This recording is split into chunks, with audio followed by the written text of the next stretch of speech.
जिसके जिसके माध्यम से हम लोग रिकॉर्डिंग को क्यूसी करते हैं, रिकॉर्ड को क्यूसी करते हैं। ठीक है, तो यहाँ पे लिंक आपको पता ही है। उसके बाद यहाँ पे आपको आईडी और पासवर्ड हम क्रिएट करके देते हैं। तो आपको क्या करना है, आईडी और पासवर्ड यहाँ पे मेंशन करना है। मान पहले आईडी मेंशन कर दी, और अब हम पासवर्ड मेंशन कर लेते हैं। यहाँ से एक कॉपी कर लेता हूँ मैं कोई आईडी पासवर्ड। ठीक है, ये आपके पास ऑलरेडी होंगे, आप यहाँ से इसको मेंशन करके और यहाँ पे लॉगिन कर सकते हैं। जब आप सिंपली यहाँ पे लॉगिन कर लेंगे, लॉगिन करने के बाद आपके सामने इस तरीके का एक इंटरफेस ओपन होकर आ जाएगा। ठीक है, तो आपको क्या करना है, कोऑर्डिनेटर सेलेक्ट करना है। कोऑर्डिनेटर सेलेक्ट करने के बाद आपके सामने मैंने भी ऐसे ही एक रैंडम कोऑर्डिनेटर सेलेक्ट कर लिया। आपके सामने इस तरीके का एक पेज ओपन होके आएगा, जिसमें आपको दिख रहा होगा कि ये आपको दिख रहा होगा कि ये स्पीकर आईडी है, ये नेम है, ये इसकी ज़ीरो फाइल है, तो इसका मतलब इसमें कोई काम नहीं है, काम हो चुका है। ठीक है, अब हम दूसरी आईडी देखते हैं। ये देखिए, ये इसमें अभी में 16 फाइल्स हैं और हम इस पे काम कर सकते हैं। एक दो तरीके और हैं। एक, या तो हम इसको अगर एक सिंगल क्लिक करेंगे पेंडिंग फाइल्स पे, तो आपको दिख रहा होगा ये एरो ऊपर की तरफ है, इसका मतलब ये 0 से बढ़ते हुए क्रम में फाइल्स दिखाई देंगी। और अगर हम इसको एक क्लिक और कर देंगे तो ये डाउन हो जाएगा। तो ये बढ़ने से घटते हुए क्रम में आपको फाइल्स दिखाई देंगी। ठीक है, किसी भी तरीके से आप कर सकते हैं। मैंने स्टार्टिंग मैं ऐसे करता हूँ, फ्रॉम टॉप टू बॉटम की तरफ बढ़ते हैं। मैंने इसको स्पीकर आईडी पे क्लिक किया। क्लिक करते ही मेरे सामने इस तरीके का एक इंटरफेस ओपन होकर आ गया। आईडी के अंदर क्या क्या है देखिए, आईडी के अंदर स्पीकर आईडी का नेम है, उसका नेम यहाँ पर, और ये उसका सैंपल है। तो सबसे पहले हमें इसका सैंपल सुनना है। सैंपल सुनने के बाद हमें ये पता चल जाएगा कि जो ऊपर जिसने बोला है वही नीचे के ऑडियोज़ में उसने बोला है कि नहीं बोला है। ठीक है, तो ये चीज़ हमें ध्यान रखनी है। अगर मान लीजिए वो जो इसने बोला यहाँ पे सैंपल में कुछ और है और नीचे कोई और बोल रहा है, तो वो ध्यान रखना। अच्छा, इन मेन ऑडियोज़ में एक चीज़ और ध्यान रखनी, सपोज़ यहाँ पे मेल लिखा हुआ है। ठीक है, यहाँ पे भी मेल लिखा हुआ है। ठीक, लेकिन मान लीजिए यहाँ पे इसने फीमेल बोला, कोई फीमेल बोल दी, और 2 3 4 ऑडियोज़ में फीमेल ही फीमेल बोल रही है, लेकिन लिखा उसने मेल है, तो आपको यहाँ पे जेंडर चेंज कर सकते हैं। जेंडर चेंज आप सबसे लास्ट में कीजिएगा, जब आपको दिख जाए कि कितने सारे ऑडियोज़ जो हैं एक के हैं, या मान लीजिए अगर सारे ऑडियोज़ ही फीमेल के हैं और इसने मेल लिख रखा है, तो आप इसको चेंज कर सकते हैं। कई बार ऐसा भी होता है कि हाफ मेल रिकॉर्ड करता है, हाफ फीमेल रिकॉर्ड करता है, तो जो स्टार्टिंग से आप एक्सेप्ट करते आ रहे हैं जिसका ऑडियो, उसी को आपको सेलेक्ट कर देना है। ठीक है, अगर कुछ चेंज नहीं करना है, मतलब सब सही है तो कुछ चेंज नहीं करना है, वो जैसा है वैसे ही रहने देना है। लैंग्वेज का भी यही आपको करना है। लैंग्वेज में आपको देखना है कि अगर हिंदी उसने सेलेक्ट कर रखा है तो उसने हिंदी बोला है कि नहीं बोला है इन ऑडियोज़ में। अगर नहीं बोला है तो आपने उसने जो लैंग्वेज बोली वो आपको यहाँ पे सेलेक्ट करनी पड़ेगी। Language should be only one, मतलब अगर हिंदी की जगह उसने भोजपुरी बोला तो सारे ऑडियोज़ भोजपुरी में ही होने चाहिए। नहीं है भोजपुरी में तो आप उसको रिजेक्ट कर सकते हैं। और मान लीजिए हिंदी में तो कोई बात ही नहीं, सारे हिंदी में तो चलेगा। ठीक है, अब क्या है, अब यहाँ पे आप सिंपली क्या करना है, आपको ये इमेज नेम है, उसके नीचे ये इमेजेस का नेम दिखा हुआ है। आपको यहाँ पे जब देखेंगे, आप ये क्लिक करेंगे जब इमेज नेम पर क्लिक करना है, मतलब ऊपर नहीं क्लिक करना है। ये जो नेम्स दिए हुए नीचे है, ये लोग बहुत गलतियाँ करते हैं यहाँ पे। वो फिर फ़ोन करके पूछते हैं, अरे सर इमेज नेम पे क्लिक कर रहे हैं, हो क्यों नहीं रहा है। तो ये नहीं करना है। इमेज नेम ये हैं सारे, ठीक है, ये पहला है, ये दूसरा है, ये तीसरा है, ऐसे करके जब आप इस पर क्लिक करेंगे तो आपको ये इमेज दिख जाएगी। दूसरे पर क्लिक करेंगे दूसरी इमेज दिख जाएगी। ठीक है, इस तरीके। तो सबसे पहले आपको इमेज देखनी है। इमेज देखने के बाद आपको ये प्ले जो लिखा हुआ है, प्ले पे क्लिक करना है, ना कि इस पे। ठीक है, ये पॉज के लिए है।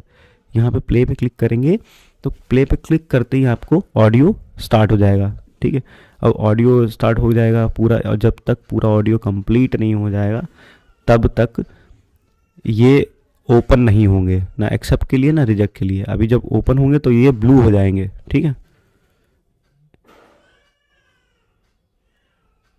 ये देखिए ऑडियो पूरा कंप्लीट हुआ, ये देखिए दोनों ब्लू हो गए। अगर ऑडियो अच्छा है, ऑडियो में कोई दिक्कत नहीं है, सब कुछ परफेक्ट है, अच्छा दिख रहा है, कोई बैकग्राउंड नॉइज़ नहीं है, बहुत हल्की सी है तो चल जाएगा।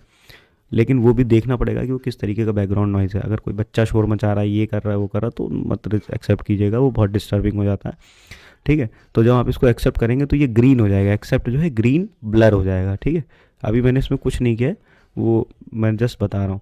लेकिन अगर आपको रिजेक्ट करना होगा तो ये आपका पेज जो है रिफ्रेश हो जाएगा। लेकिन रिजेक्ट करने से पहले you have to select the reason, जो लिखा है ना रीज़न फॉर रिजेक्शन, तो प्लीज़ सेलेक्ट रीज़न में आप क्लिक करेंगे क्लिक करने के बाद आपको दिख रहा है नॉट ऑडिबल, मतलब अगर ऑडियो नहीं है किसी ऑडियो में, ठीक है, और खाली उसने रिकॉर्ड कर दिया तो आप नॉट ऑडिबल यूज़ करेंगे। बैकग्राउंड नॉइज़ में बहुत ध्यान रखना है, लोग बहुत गलतियाँ बैकग्राउंड नॉइज़ में करते हैं। बैकग्राउंड नॉइज़ का मतलब अगर 80% ऑडियो अच्छा है तो आप उसको एक्सेप्ट कर लीजिए, लेकिन कई बार ऐसा होता है कि बीच में बच्चा बोल रहा है, पीछे लोग बैठ के बोल रहे हैं और वो रिकॉर्ड कर रहा है, या पब्लिक में रिकॉर्ड कर रहा है, सीटियों की आवाज़ आ रही है, कार की आवाज़ आ रही है, हॉर्न की आवाज़ आ रही है, ये सब रिजेक्ट कर दो, मत एक्सेप्ट करो।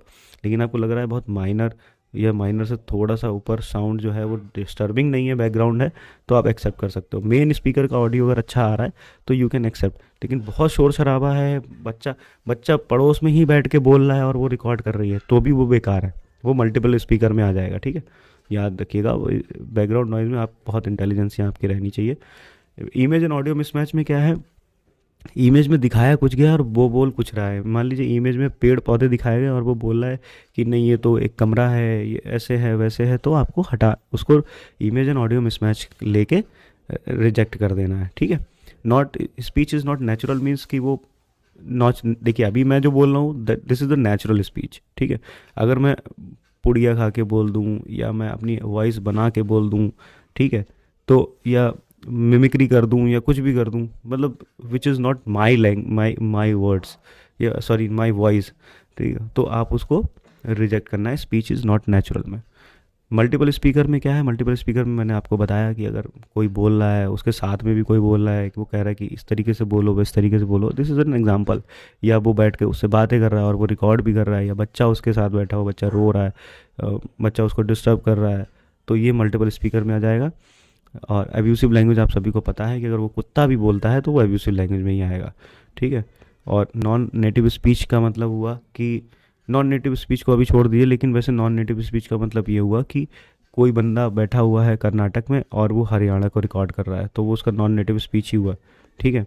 बट इसको आप एक्सेप्ट कर सकते हैं क्योंकि आजकल तो लोग ट्रैवल बहुत करते हैं, और language is not in a district, तो ये और ये दोनों सेम है। सपोज़ कि आप केरल जाते हैं, केरल में कोई हरियाणवी नहीं बोलता, लेकिन वो हरियाणवी बोल रहा है तो केरल में हरियाणवी मिलेगी नहीं, तो आप रिजेक्ट कर दीजिए, ठीक है। नॉट मैचिंग विद सैम्पल का मतलब ये हुआ कि जो सैम्पल आपने सबसे ऊपर सुना था, ये देखिए यहाँ पे, ये नॉट मैचिंग विद सैम्पल जो आपने सुना था और ये इन ऑडियो से मैच नहीं कर रहा है, तो आपको ये नॉट मैचिंग विद सैम्पल करना है। सेम आईडी डिफरेंट वॉइस का मतलब ये हुआ कि एक ही आईडी में 2-3 लोगों ने बात करी, 5-6 ऑडियो किसी ने बात कर ली, 5-6 ऑडियो किसी ने बात कर ली, ठीक है, या 2 लोगों ने भी बात करी, तो सेम आईडी डिफरेंट वॉइस हो गई ना। तो जो पहले का आपने एक्सेप्ट किया बस वही एक्सेप्ट कीजिएगा, उसके अलावा अगर किसी की वॉइस सुनाई दे रही, चाहे हो सकता है मेल बोल रहा हो फिर फीमेल बोलने लगे, आपको रिजेक्ट करना है। जो शुरू से एक्सेप्ट करते आ रहे हैं वही एक्सेप्ट कीजिए, ठीक है। डिफरेंट आईडी सेम वॉइस का मतलब ये हुआ कि हो सकता है कि इस आईडी में जो आदमी ने बात की है, हो सकता है वो नेक्स्ट आईडी या नेक्स्ट टू नेक्स्ट में भी आ जाए और आपको रिकॉग्नाइज हो जाए कि अरे ये वॉइस तो मैंने सुनी हुई है। तब आपको क्या करना है, उस इसमें डिफरेंट आईडी सेम वॉइस का यूज़ करना है, ठीक है। वॉइस बिलो 20 एज का मतलब है we are collecting only more above 20 age, ठीक है। अगर किसी बच्चे की वॉइस बच्चे ने किसी ने रिकॉर्ड किया है या किसी 15 साल के या 16 साल के बच्चे ने रिकॉर्ड किया है और हमें डिटेक्ट हो रहा है कि ये चाइल्ड वॉइस है, तो हम उसको रिजेक्ट कर देंगे, वॉइस बिलो 20 एज। तो आई थिंक आपको सब समझ में आ गया होगा सिंपली। फिर उसके बाद आपको रेगुलर किसी जॉब में जाना है, फिर जाके फिर से एक बार कोऑर्डिनेटर सेलेक्ट करना है, उसी कोऑर्डिनेटर को सेलेक्ट करना है जिस पे आप काम कर रहे थे। जब उसमें सारा काम फिनिश हो जाए तब आप दूसरे कोऑर्डिनेटर को सेलेक्ट करेंगे, वो हम आपको प्रोवाइड कराएंगे, ठीक है। नहीं भी प्रोवाइड कराएंगे तो आपको बता देंगे। फिर आप उसको दूसरी स्पीकर आईडी पे जाइएगा, दूसरी स्पीकर आईडी पे भी सेम ऐसे फिर करना है, ठीक है। जब यहाँ पे काम कंप्लीट हो जाएगा तो आपको यहाँ से वापस चले जाना है, ठीक है। आई थिंक आपको सारा क्लियर हो गया होगा। Thank you so much.